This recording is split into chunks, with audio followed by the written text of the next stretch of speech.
সোমবাৰ দিন অথবা ৰাতি সৰু এটি দোয়া মনে মনে আপুনি পঢ়ি থাকক। এই আমল যদি আপুনি কৰিব পাৰে, মহান আল্লাহ তাআলাই 1 নম্বৰত আপোনাৰ জীৱনৰ সকলো গুনাহ মাফ কৰি দিব, সকলো পাপ মোচন কৰি আপোনাক নিষ্পাপ মাসুম কৰি দিব। সুবহানাল্লাহি বিহামদিহি। 2 নম্বৰত আল্লাহ তাআলাই আপোনাৰ কঠিনতকৈ কঠিন ৰোগ নিৰাময় কৰি দিব। 3 নম্বৰত আপোনাৰ জীৱনৰ অভাৱ অনাটন দৰিদ্ৰতা দূৰ কৰি দিব, আপোনাৰ জীৱনত শান্তি দান কৰিব, আপোনাৰ জীৱন শান্তিময় হৈ যাব। ইহকাল পৰকালত আল্লাহ তাআলা আপোনাক শান্তি দান কৰিব। মোৰ প্ৰিয় দিনী ভাই বন্ধুসকল, সোমবাৰৰ দিন অথবা ৰাতি যেতিয়া আপুনি সুবিধা পায়, সৰু এটি দোয়া, বহুত কঠিন আমল নহয়, এই আমল নিশ্চয় আপুনি কৰিব পাৰিব। আজিৰ তাৰিখৰ পৰা আপুনি এই আমল আৰম্ভ কৰি দিয়ক। আল্লাহ তাআলাই নিশ্চয় আপোনাক ইয়াৰ জাজা, ইয়াৰ বদলা নিশ্চয় দান কৰিব। মোৰ প্ৰিয় দিনী ভাই বন্ধুসকল, সোমবাৰৰ দিন অতি গুৰুত্বপূৰ্ণ এটি দিন হয়। আল্লাহৰ ৰাসূল জনাব মুহাম্মদুৰ ৰাসূলুল্লাহ সাল্লাল্লাহু আলাইহি ওয়াসাল্লাম সোমবাৰৰ দিনাখন ৰোজা ৰাখিছিল। সাহাবাসকলে আৰজ কৰিলে, ইয়া ৰাসূলুল্লাহ সাল্লাল্লাহু আলাইহি ওয়াসাল্লাম, আপুনি সোমবাৰৰ দিনাখন ৰোজা কিয় ৰাখে? আল্লাহৰ ৰাসূল সাল্লাল্লাহু আলাইহি ওয়াসাল্লামে কয়, সাহাবাসকল, তোমালোকে নিশ্চয় জানা যে এই দিনত আল্লাহ তাআলাই মোক এই দুনিয়াত পঠায়, অৰ্থাৎ সোমবাৰৰ দিন মোৰ জন্মদিন হয়। ইয়াৰ লগে লগে নবী সাল্লাল্লাহু আলাইহি ওয়াসাল্লামে সপ্তাহত বৃহস্পতিবাৰেও ৰোজা ৰাখিছিল। প্ৰতি সপ্তাহ বৃহস্পতিবাৰ আৰু সোমবাৰ নবী সাল্লাল্লাহু আলাইহি ওয়াসাল্লাম ৰোজা ৰাখিছিল। ইয়াৰ বাহিৰেও প্ৰতি মাহে আয়ামে বীজৰ 3টা ৰোজা ৰাখিছিল। নফল ৰোজা হয় যদিও বহুত ফজিলতপূৰ্ণ ৰোজা হয়। আল্লাহৰ ৰাসূল সাল্লাল্লাহু আলাইহি ওয়াসাল্লামে সোমবাৰৰ দিনো ৰোজা ৰাখিছিল। আপুনি নিশ্চয় পাৰিলে সোমবাৰৰ দিন ৰোজা ৰাখিব, বৃহস্পতিবাৰে ৰোজা ৰাখিব। সোমবাৰৰ দিন মনে মনে এই আমলটি আপুনি কৰিব। মই আপোনাক ধুনীয়াকৈ আমলখিনি কেনেকৈ কৰিব লাগে ধুনীয়াকৈ বুজাই দিম। আপুনি আল্লাহৰ জাতৰ ওপৰত ইকিন ৰাখি, আল্লাহৰ জাতৰ ওপৰত বিশ্বাস ৰাখি আপুনি এই আমল কৰক। প্ৰথমতে 10 বাৰ দুৰুদ শৰীফ পঢ়িব লাগিব। পুৱা 10 বাৰ, গধূলি 10 বাৰ, 10 বাৰ 10 বাৰ দুৰুদ শৰীফ পঢ়িব লাগিব। তাৰ পিছত সেই দোয়াটি আপুনি পঢ়িব লাগিব। আপুনি কোনটো দুৰুদ শৰীফ পঢ়িব লাগিব, কোন দোয়া পঢ়িব লাগিব ধুনীয়াকৈ মই বুজাই দিম। প্ৰথমতে দুৰুদ শৰীফ পঢ়ি লোৱাৰ মতলব হৈছে যে আপুনি যি নেক আমল কৰিব বিচাৰিছে, আপুনি যদি বিচাৰিছে যে মোৰ আমল আল্লাহ তাআলাই কবুল কৰক, তেতিয়াহ'লে সেই আমলৰ পূৰ্বে আপুনি দুৰুদ শৰীফ নিশ্চয় পঢ়িব লাগিব। কোনো নেক আমলৰ পূৰ্বে যদি আপুনি দুৰুদ শৰীফ পঢ়ি লয়, তেতিয়াহ'লে সেই আমল কবুল হোৱাৰ বেছি আশা থাকে, আল্লাহ তাআলাই সোনকালে কবুল কৰে। ইয়াৰ বাহিৰেও দুৰুদ শৰীফৰ বহুত ফজিলত আছে। যিজন বান্দাই 10 বাৰ দুৰুদ শৰীফ পাঠ কৰিব, আল্লাহ ৰব্বুল আলামিন সেইজন বান্দাৰ কাৰণে জান্নাতত এটি বিল্ডিং তৈয়াৰ কৰি দিয়ে। সুবহানাল্লাহ। আল্লাহৰ নবী জনাব মুহাম্মদুৰ ৰাসূলুল্লাহ সাল্লাল্লাহু আলাইহি ওয়াসাল্লামে কয়, যিজনে পুৱা গধূলি 10 বাৰ মোৰ ওপৰত দুৰুদ শৰীফ পঢ়িলে, ওয়াজাবাত লাহু শাফাআতি, সেইজন উম্মতৰ কাৰণে মোৰ ওপৰত শাফাআত ওয়াজিব হৈ যায়। মই সেইজনক কিয়ামতৰ দিনাখন সুপাৰিশ কৰিমেই। আল্লাহু আকবাৰ। কিমান ডাঙৰ সওয়াবৰ কথা দুৰুদ শৰীফ পাঠ কৰা। আনহাতে খুদ আল্লাহ ৰব্বুল আলামিন তেওঁৰ ফেৰেশতাসকলক লৈ নবীৰ ওপৰত দুৰুদ শৰীফ পাঠ কৰে। সুবহানাল্লাহি বিহামদিহি। আল্লাহ রব্বুল আলামিন কুরআনে কারীমত কয়, ইন্নাল্লাহা ওয়া মালাইকাতাহু ইসাল্লুনা আলান নাবিয়্যি ইয়া আইয়ুহাল্লাযীনা আমানু সাল্লু আলাইহি ওয়া সাল্লিমু তাসলিমা। সুবহানাল্লাহ। নিশ্চয় আল্লাহ রব্বুল আলামিন আৰু তেওঁৰ ফেৰেশতাসকলে নবীৰ ওপৰত দুৰুদ শৰীফ পাঠ কৰে, দুৰুদ পঢ়ে। ইয়া আইয়ুহাল্লাযীনা আমানু, হে মুমিনিন সকল, যিসকলে ঈমান আনিছা, সাল্লু আলাইহি ওয়া সাল্লিমু তাসলিমা, তোমালোকেও নবীৰ ওপৰত দুৰুদ পঢ়া, সালাম পঢ়া। যিজন বান্দাই নবীৰ ইশক আৰু মুহাব্বত অন্তৰত লৈ নবীৰ ওপৰত দুৰুদ শৰীফ পাঠ কৰিলে, আল্লাহ ৰব্বুল আলামিন সেইজন বান্দাৰ প্ৰতি ৰাজি আৰু খুশি হৈ যায়। তাৰ জীৱনৰ অভাৱ অনাটনবোৰ দূৰ কৰি দিয়ে, পেৰেশানি দূৰ কৰি দিয়ে, কঠিন ৰোগ থাকিলে মুক্ত কৰি দিয়ে, সেইজন বান্দাৰ গুনাহ মাফ কৰি দিয়ে। এবাৰ দুৰুদ শৰীফ পাঠ কৰিলেও, আপুনি যদি এবাৰ দুৰুদ শৰীফ পাঠ কৰে, আল্লাহ ৰব্বুল আলামিনে আপোনাৰ 10টা গুনাহ মাফ কৰি দিব, 10টা ৰহমত আপোনাৰ ওপৰত অৱতীৰ্ণ হ'ব।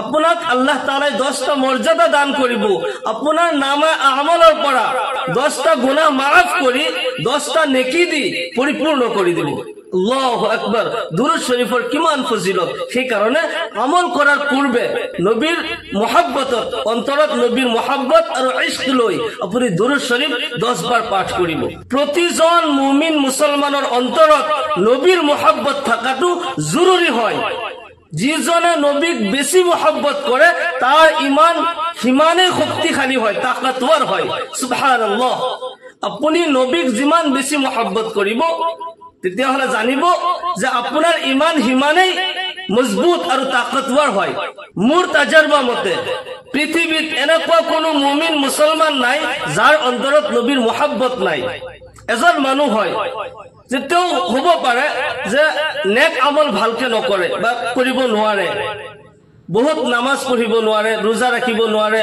বহুত নেক আমল হয়তো কৰিব নোৱাৰে যেতিয়া সৱাল নবীৰ ওপৰত আহে তেওঁৰ জানৰ বাজি লগাই দিব মোৰ তাজৰবা মতে মই কৈ আছো যেতিয়া নবীৰ ওপৰত সৱাল আহে কোনোবা নবীক গুস্তাখি কৰিলে নবীৰ শানত কিবা বেয়া কথা কয় সেইজন মুছলমান তাৰ জানৰ বাজি লগাই দিব নবীক অসন্মানী কৰিবলৈ নিদিয়ে আল্লাহু আকবাৰ ইয়া নবীৰ শান হয় প্ৰতিজন মুমিন মুছলমানে নবীক মহব্বত কৰে কিন্তু সেইজনৰ ঈমান বেছি শক্তিশালী হয় যিজনে নবীক বেছি মহব্বত কৰে নবীৰ মহব্বত তাৰ অন্তৰত বেছি থাকে কিয়নো আল্লাহ ৰাসূল সাল্লাল্লাহু আলাইহি ওয়াসাল্লামে নিজেই কৈছে লা ইউমিনু আহাদুকুম হাত্তা আকুনা আহাব্বা ইলাইহি মিন ওয়ালিদিহি ওয়া ওয়ালাদিহি ওয়ান নাস আজমাইন সেইজন পূৰ্ণাংগ মুমিন নহয় যাৰ অন্তৰত তাৰ মা বাবা তাৰ সন্তান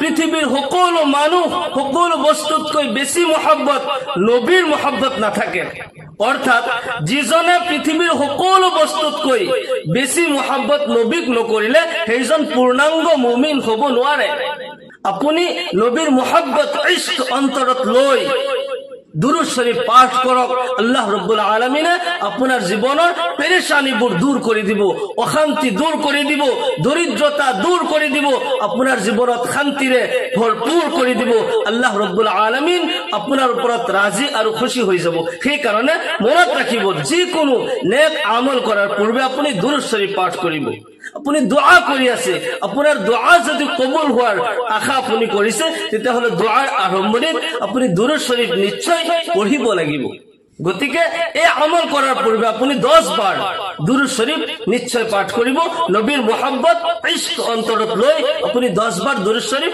পাঠ কৰি ল'ব তাৰ পিছত আপুনি সেই দোয়া পঢ়িব লাগিব সেই দোয়াটো হৈছে সাইয়্যিদুল ইস্তিগফাৰ হেতু এটা ইস্তিগফাৰ হয় আল্লাহ ৰাসূল জনাব মুহাম্মদুৰ ৰাসূলুল্লাহ সাল্লাল্লাহু আলাইহি ওয়াসাল্লামে কয় যিজন ব্যক্তিয়ে পুৱাৰ ভাগত এই ইস্তিগফাৰ পাঠ কৰিলে আৰু গধূলি সূৰ্য অস্ত যোৱাৰ আগে আগে দিনৰ ভাগত যদি ইন্তেকাল হৈ যায় সেইজন ব্যক্তি জান্নাতি হয় সুবহানাল্লাহ আৰু যদি গধূলি পাঠ কৰিলে এই ইস্তিগফাৰ আৰু পুৱতি সূৰ্য উদয় হোৱাৰ আগত যদি মানুহজন ৰাতিৰ ভাগত ইন্তেকাল হৈ যায় সেইজন জান্নাতি হয় আল্লাহ ৰব্বুল আলামিন সেইজন বান্দাৰ সকলো গুনাহ মাফ কৰি দিব নিষ্পাপ মাসুম কৰি দিব যিজন বান্দাই বেছি বেছি ইস্তিগফাৰ পঢ়ে সেইজনক আল্লাহ তাআলাই মকবুলিয়ত দান কৰে সেইজনে যি দোয়া কৰিলেও আল্লাহ তাআলাই কবুল কৰে জীৱনৰ সকলো গুনাহ মাফ কৰি দিয়ে আমি মানুহ হয় আমাৰতো বহুত সময়ত আমি শয়তানৰ চক্ৰান্তত পৰি ভুল কৰো গুনাহ হৈ যায় কেতিয়াবা জানিও আমি ভুল কৰো নাজানিও ভুল কৰো আমি যেতিয়া বেছি বেছি ইস্তিগফাৰ পঢ়ি থাকিম আল্লাহ তাআলাই সেইবোৰ গুনাহ যিবোৰ আমি নাজানি কৰিছো যিবোৰ জানি কৰিছো সকলোবোৰ মাফ কৰি দিব আমাক নিষ্পাপ কৰি দিব আমি বেছি বেছি ইস্তিগফাৰ পঢ়িব লাগে যদিও ভুল কৰা নাই ধৰি লওক সাপোজ আজি পুৱাৰ পৰা গধূলিলৈকে মই কোনো পাপেই কৰা নাই তাৰ পিছতো যদি আমি ইস্তিগফাৰ পঢ়ো ফায়দাতকৈ খালি নাই আমাৰ অজানিতেওতো ভুল হ'ব পাৰে আল্লাহ তাআলাই সেইখিনিও মাফ কৰি দিব গতিকে আপুনি ইস্তিগফাৰ বেছি বেছি পঢ়িব লাগে ইমাম আহমদ বিন হাম্বল ৰাহমাতুল্লাহ আলাইহি সকলোৱে তেখেতক চিনি পায় ওয়াক্তৰ বহুত ডাঙৰ আলিম এক মাযহাবৰ ইমাম হয় তে বহুত ডাঙৰ আলিম আছিল এদিনাখন তেওঁ ভ্ৰমণ কৰোতে এক চহৰলৈ গ'ল আৰু ৰাতি হৈ গ'ল চাৰিওফালে দোকান বজাৰ সব বন্ধ হৈ গল এক হোটেলৰ কাষত জিৰণি লৈছিল যদিও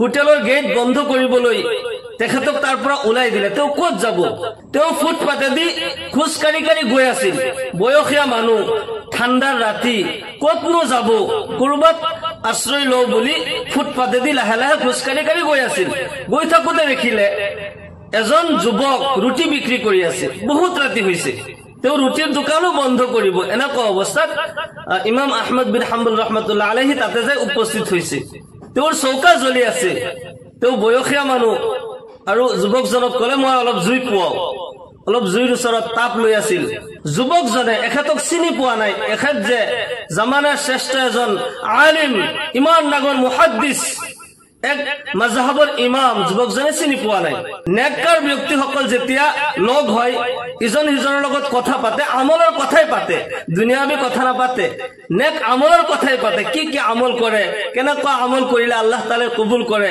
যুৱকজনে কৈ আছে মই বেছি বেছি ইস্তিগফাৰ পঢ়ি থাকো হুজুৰ আল্লাহ তাআলাই মোৰ বহুত দোয়া কবুল কৰিছে মই যি দোয়া কৰো আল্লাহ তাআলাই কবুল কৰে কিন্তু মোৰ জীৱনৰ এটা দোয়া আল্লাহ কবুল কৰা নাই ইমাম আহমদ বিন হাম্বল ৰাহমাতুল্লাহ আলাইহি কয় হে যুবক তোমাৰ কোন দোয়া আল্লাহ কবুল কৰা নাই তুমি মোক কোৱাচোন যুৱকজনে কলে যে হুজুৰ মই যি বিচাৰো আল্লাহ তাআলাই মোক দিয়ে মই আল্লাহ তাআলাৰ ওচৰত দোয়া কৰো আল্লাহ ওয়াক্তৰ বহুত ডাঙৰ এজন ইমাম এজন মুহাদ্দিছ ইমাম আহমদ বিন হাম্বল আল্লাহ তাআলাই তেখেতৰ লগত মুলাকাত কৰাৰ সাক্ষাৎ কৰাৰ মোক সুযোগ কৰি দিয়ক মই দোয়া কৰি আছো মোৰ বহুত টকা পইচা নাই যদিও মই তাতে যাব পৰা নাই মই আল্লাহৰ ওচৰত দোয়া কৰি আছো আল্লাহ সেইজনৰ লগত মোক মুলাকাত কৰাই দিয়া মোক সাক্ষাৎ কৰি দিয়া ইমাম আহমদ বিন হাম্বল ৰাহমাতুল্লাহ আলাইহি কয় আল্লাহ তাআলাই তোমাৰ এই দোয়াও কবুল কৰিছে যুৱকজনে কয় মই তো আপোনাৰ কথা বুজি নাপালো ইমাম আহমদ বিন হাম্বল ৰাহমাতুল্লাহ আলাইহি কয় তুমি যাৰ লগত কথা পাতি আছা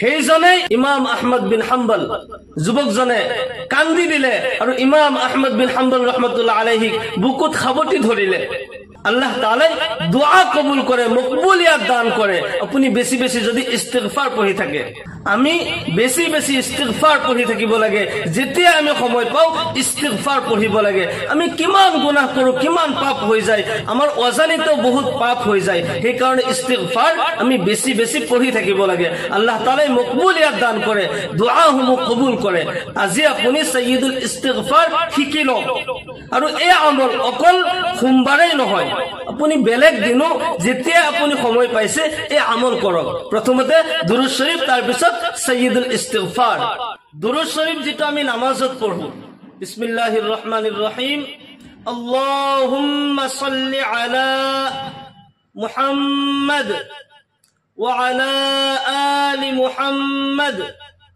কামা সাল্লাইতা আলা ইব্রাহিম وعلى آل إبراهيم إنك حميد مجيد اللهم بارك على محمد وعلى آل محمد كما باركت على إبراهيم وعلى آل إبراهيم إنك حميد مجيد এনেকুৱাকে 10 বাৰ দুৰুদ শৰীফ পাঠ কৰিব তাৰ পিছত এই দোয়া পঢ়িব অৰ্থাৎ সাইয়্যিদুল ইস্তিগফাৰ আপুনি 10 বাৰ পাঠ কৰিব আল্লাহুম্মা আনতা রাব্বি লা ইলাহা ইল্লা আনতা খালাকতানি ওয়া আনা আবদুকা ওয়া আনা আলা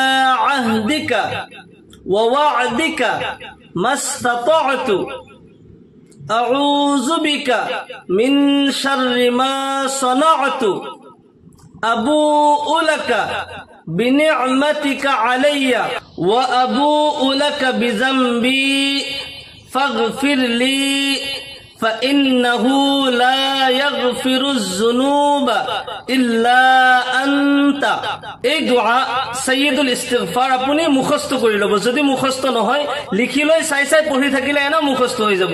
চাই চাই পঢ়িলেও আপুনি একেই ফায়দা পাব, একেই উপকাৰ পাব। আপুনি সোমবাৰৰ দিন অথবা ৰাতি এই আমল কৰিব।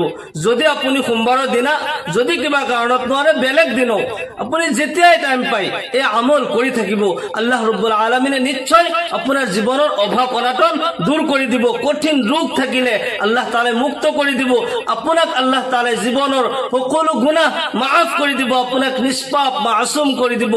খুদাৰ খাস্তা আমাৰ কোন মুহূৰ্তত কেতিয়া মালাকুল মউত উপস্থিত হৈ যায়, যদি আপুনি এই আমল কৰাৰ পিছত ইন্তেকাল হৈ যায়, আল্লাহ ৰাব্বুল আলামিন আপোনাক জান্নাত দান কৰিব, আপোনাৰ গুনাহ মাফ কৰি আপোনাক জান্নাতৰ আলা মাকাম আল্লাহ তাআলাই দান কৰিব। মোৰ প্ৰিয় দিনী ভাই বন্ধুসকল, আমি নেক আমলসমূহ আমি আল্লাহৰ জাতৰ ওপৰত বিশ্বাস লৈ ইয়াকিন কৰি আমি নেক আমলসমূহ কৰিব লাগে। আল্লাহ তাআলাই নিশ্চয় ইয়াৰ জাজা ইয়াৰ বদলা আমাক দান কৰিব। আল্লাহ তাআলা আমাক সকলোকে কোৱা আৰু শুনাতকৈ বেছি বেছি আমলৰ তৌফিক দান কৰক। সকলোৱে কওক আল্লাহুম্মা আমিন। ওয়া আখিৰু দাওয়ানা আনিল হামদুলিল্লাহি ৰাব্বিল আলামিন। আসসালামু আলাইকুম ওয়া ৰাহমাতুল্লাহি ওয়া বাৰাকাতুহু।